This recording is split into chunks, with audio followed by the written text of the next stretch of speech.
They officially subpoenaed Donald Trump. Do you think he'll actually appear for the deposition? And what does it say to the American people if he doesn't?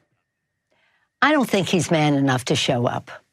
I don't think his lawyers will want him to show up because he has to testify under oath. But I don't think he'll show up. I don't think he's man enough. We'll see. We'll see if he's man enough to show up. Okay, so it is one thing for Nancy Pelosi to drop the he's not man enough once. But when she does it like 4 distinct times in a 45-second period, this is a very intentional thing by Nancy Pelosi, as if we needed the repetition. Look, Nancy Pelosi, like she has a lot of flaws and we enjoy talking about them on a daily basis.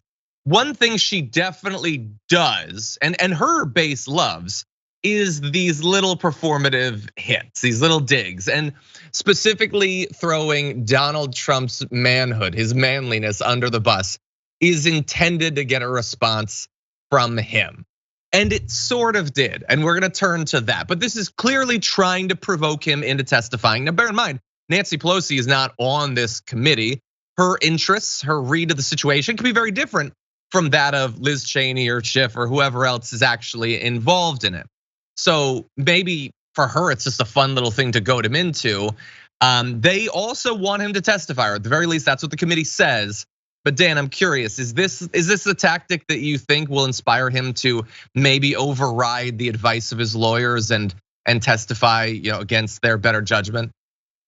Well, you can't use the law, so I guess juvenile bullying tactics is the next best thing you've got with Donald Trump. And I'm saying that with a smile and a little bit of a chuckle, but I'm dead serious. Like, when you think of how every single time Trump went overseas or abroad, especially after the first couple of months of his administration, every foreign leader kind of knew how to play Trump like a fiddle. It's always shower him with compliments, give him some awards, maybe name a military base after them. I think there's some country in Northern Europe that did something like that. And it was like, oh, this is gonna be now our Trump military base. Just shower him with praise. This is how it works. But if you want to provoke a response from him, challenge his manhood, challenge his cachet with the right wing, challenge his acumen as a business person, the things that he really prides himself on, that he tries to make a lot of money on by grifting from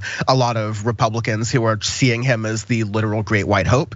That is what Donald Trump really benefits from. And so, and I think that's what Donald Trump really responds to. And so I think it's a decent move from Nancy Pelosi. I'm glad they're trying everything they can, because we also, like I said in the beginning, the legal moves aren't surefire to work, because we've given him subpoena and all these other different things. He's been through multiple impeachments, and he's shown a flagrant willingness to ignore laws and precedents and the way we do things in America, and to a dangerous ways. That's why we're here right now. That's why we're having a January 6th commission to begin with. So I am not gonna give Nancy Pelosi any kind of credit or anything. I'm just gonna say passively, I'm glad that this tactic is being used by someone. Yeah, and we're under no obligation to give her the credit, because as we've talked about multiple times, we're not gonna go super in depth. The only small, minor chance that he could have actually been convicted following his impeachment didn't happen because the timeline was pushed because of Nancy Pelosi's choices. So again, like, you can throw like little insults against him right now, but when you had an opportunity to perhaps have actual legal consequences, you stood in the way of that. You made a gamble and it turned out bad. But anyway, maybe it'll work. Like, he doesn't like being insulted, and he surely will not like being insulted by Nancy Pelosi specifically. She's hit him a few times and he has never responded well. I just checked his Truth Social, and so far he has not specifically responded, which I'm going to interpret as a massive sign of weakness. You little baby, she punched you in the face, you're not gonna respond. But he did bleat this: why didn't the January 6th committee of unselects? You get it? Because normally there's select committees, so he's saying that they're unselected, even though they were selected. It's the same thing. What are you talking about? Are you a baby? Anyway, discuss the massive voter fraud in the 2020 presidential election, which is the thing that led to the tremendous protest. Also, no talk of Pelosi turning down military protection 3 days before January 6th. Why? Again, so this is the standard thing that they do, where they say nothing bad happened on January 6th. It was totally cool. It was totally fine protest. And why didn't she have nukes at the ready for it? For what? The thing that you say we shouldn't care about, right? Isn't that convenient? But anyway, what he's willing to do is sort of obliquely reference Pelosi, but not respond to her. And he's still, like a week and a half into it, has not yet made clear whether he's going to testify. If you think that the unselects should have been talking about the voter fraud, you have a great opportunity to do that under oath before the committee. That would be a great opportunity. We'll see. I will also add one last thing.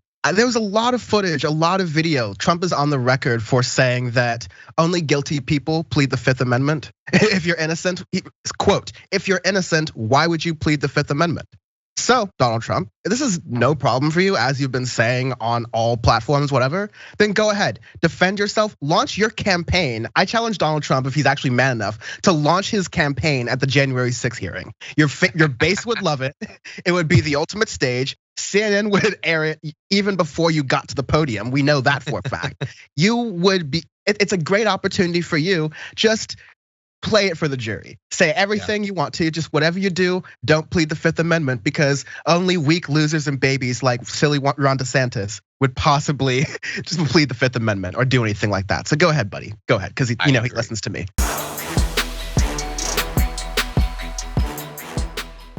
For more political news, breakdowns, interviews, stories of activism, and me trying my hardest to care about the occasional big celebrity news story, subscribe to our YouTube channel at youtube.com/The Damage Report.